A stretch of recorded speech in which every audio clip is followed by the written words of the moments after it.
देखिए इस तरीके से डीजल निकल रहा है जैसे।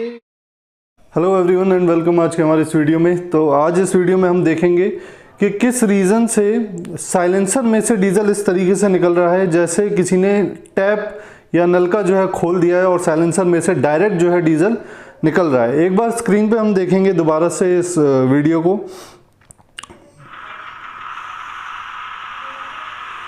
देखिए इस तरीके से डीजल निकल रहा है जैसे किसी ने जो है नल का खोल दिया है और डीजल बह रहा है साइलेंसर में से।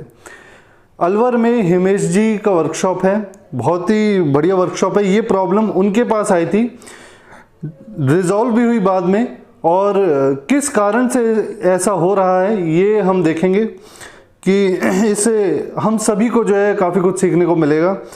तो जो हमारा कमेंट्स, ये गाड़ी कौन सी है सबसे पहले ये बात करते हैं। ये गाड़ी है हमारी टाटा की, जो इसमें कमिंस का इंजन लगा हुआ है।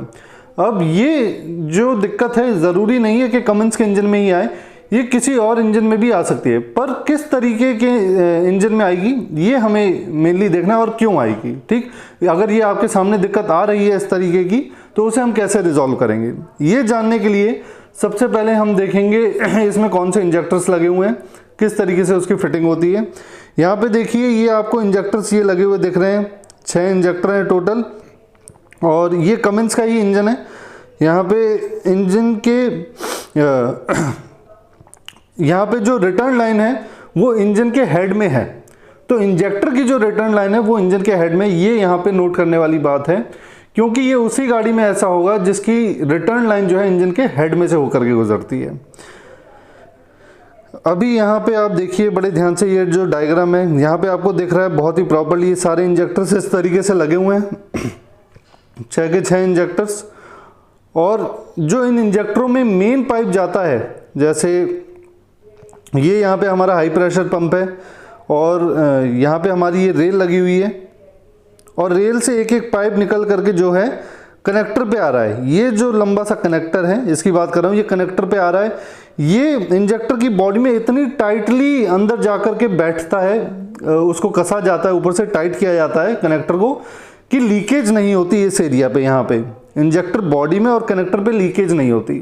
तो कनेक्टर का जो मुंह है, जो पाइप का, या पाइप भी कह सकते हो आप इसे, इसका जो मुंह है, जो फेस है, वो बिल्कुल भी पिचका हुआ दबा हुआ नहीं होना चाहिए, नहीं तो ये लीक करने लग जाएगा।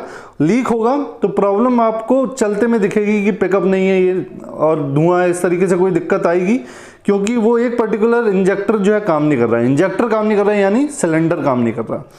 तो ऐसा होना चाहिए कि आपका जो कनेक्टर है उसका फेस बिल्कुल सही होना चाहिए, ताकि वो प्रॉपरली बैठे, लीक ना करे। अब यहाँ पे गौर फरमाने वाली बात ये कि आपको यहाँ पे देखो मेन लाइन दिख रही है पूरी, लेकिन रिटर्न लाइन नहीं दिख रही, क्योंकि रिटर्न लाइन जो है वो इंजन के हेड में से ही होकर के निकलेगी। तो रिटर्न लाइन देखते हैं अभी एक बार इसमें। ये पिक को हम बड़े ध्यान से देखेंगे, ये कट सेक्शन है इस इंजन का। यहाँ पे देखिए ये हमारा इंजेक्टर लगा हुआ है ये, ठीक। ये यहाँ पे हमारी ओरिंग है, और ये यहाँ पे हमारी कॉपर वॉशर लग रही है, और ये नीडल जो है, जो नोजल है, जो टिप है, ये यहाँ पे निकल करके आ रही है, और ये हमारा पिस्टन है, यहाँ पे फायर होगा। ठीक है, यहाँ इतना आई गेस आपको क्लियर है। अब पीछे जो हमने पिक में देखा कि कनेक्टर आकर के इंजेक्टर बॉडी में लग जाता है, तो वो इंजेक्टर के अंदर जो है तेल सप्लाई करता है और इंजेक्टर जो है फायरिंग करता है। लेकिन फायर करने के बाद जो रिटर्न निकलता है वो कहाँ से निकलेगा, वो यहाँ पे, ये जो आपको जितना भी गैप दिख रहा है इंजन हेड में और इंजेक्टर के बीच में, ये जितना भी गैप है यहाँ पे रिटर्न जमा हो जाएगा, और पीछे एक पूरी लाइन बनी रहती है यहाँ पे। वो लाइन से होकर के हेड के आखिरी में एक बेंजो लगा रहता है, वहाँ से वो टैंक की तरफ जो है एक पाइपलाइन जाती है, तो इंजन हेड में बेंजो कसा रहता है और वो वहाँ से रिटर्न जो है निकलती है। ये इस गैप में से रिटर्न, हर इंजेक्टर का जो गैप है हेड में, वहाँ से रिटर्न निकलती है और जाकर के अंत में एक ही जगह पर इकट्ठी होती है। ठीक, तो अब यहाँ पे मेन बात क्या है, जो फॉल्ट हमने देखा, मेन बात हम उसकी कर रहे हैं। यहाँ पे ओरिंग है कि ये जो हमारा डीजल है वो ऊपर ना जाए। ओरिंग क्यों दी गई है, इसीलिए दी गई है क्योंकि ऊपर चल रहा है ऑयल, क्योंकि ऊपर जो है आपके हेड के वॉल्व हैं इनटेक के, एग्जॉस्ट के, उन सबको जो है लुब्रिकेशन चाहिए, ठंडक भी होना है, उनको ठंडा भी होना है। तो ऑयल चल रहा है ऊपर और नीचे यहाँ पे चल रहा है रिटर्न का डीजल। तो ये रिंग इतनी मोटी दे रखी होती है कि ऑयल डीजल में आपस में ना मिले। अब नीचे यहाँ पे जो है, यहाँ पे नीचे जो है कॉपर वॉशर है। ये ऑयल जो है रिटर्न वाला डीजल ये पीछे नहीं जाएगा क्योंकि ओरिंग है, लेकिन ये नीचे क्यों नहीं जाएगा? क्योंकि यहाँ पे इंजेक्टर में वॉशर लगी हुई है। हर इंजेक्टर में एक कॉपर वॉशर लगती है। तो वो कॉपर वॉशर जनरली लगी रहती है कि जो पिस्टन का कंप्रेसर है वो यहाँ से लीक ना हो। लेकिन यहाँ पे कॉपर वॉशर के दो काम है, एक तो कंप्रेसर लीक ना हो, दूसरा अगर कंप्रेसर लीक नहीं हो रहा तो जाहिर सी बात है हमारा जो डीजल है रिटर्न लाइन में वो भी यहाँ पे लीक नहीं होगा।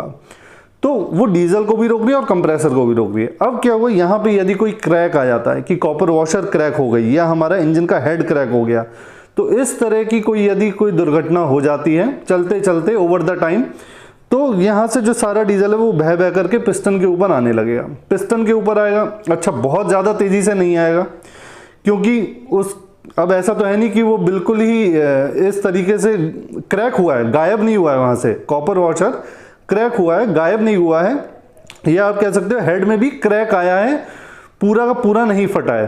तो जो भी डीजल आएगा वो एक पर्टिकुलर क्वांटिटी में आएगा, धीरे धीरे धीरे धीरे आएगा, और वो यहाँ से जो है आपका एग्जॉस्ट की साइड में जाने लगेगा। जैसे ही एग्जॉस्ट का वाल्व खुलेगा वो एग्जॉस्ट की तरफ जो है बह करके निकलने लग जाएगा। क्योंकि इनटेक में क्यों नहीं जाएगा? क्योंकि जब इनटेक का वाल्व खुलता है तब पिस्टन नीचे जाता है, लेकिन एग्जॉस्ट का वाल्व जब खुलता है तो पिस्टन नीचे से ऊपर की तरफ आता है कि सारी की सारी एग्जॉस्ट गैस जो है वो इंजन से बाहर निकल जाए। तो इसीलिए जो जमा हुआ डीजल है वो सारा एग्जॉस्ट की तरफ से निकलेगा, एग्जॉस्ट से निकलेगा, टर्बो में जाएगा, टर्बो में काला हो जाएगा क्योंकि टर्बो में कार्बन होता है, और फिर अल्टीमेटली साइलेंसर से निकलेगा। तो ऐसा लगेगा कि जैसे एक बार को तो ऐसा ही लग रहा है कि जैसे ऑयल निकल रहा है, लेकिन इतना पतलापन बाद में देख करके रियलाइज़ होता है कि नहीं ये डीजल निकल रहा है, लेकिन काला डीजल निकल रहा है और इतनी मात्रा में निकल रहा है। तो इस वजह से जो है ये जो फॉल्ट आपको दिख रहा है अभी स्क्रीन पे कि सारा बह बह करके इतना डीजल निकल रहा है, वो इस कारण से आ सकता है। तो आई होप आपको ये वीडियो बहुत ही हेल्पफुल रहेगी आगे काम में। Thank you.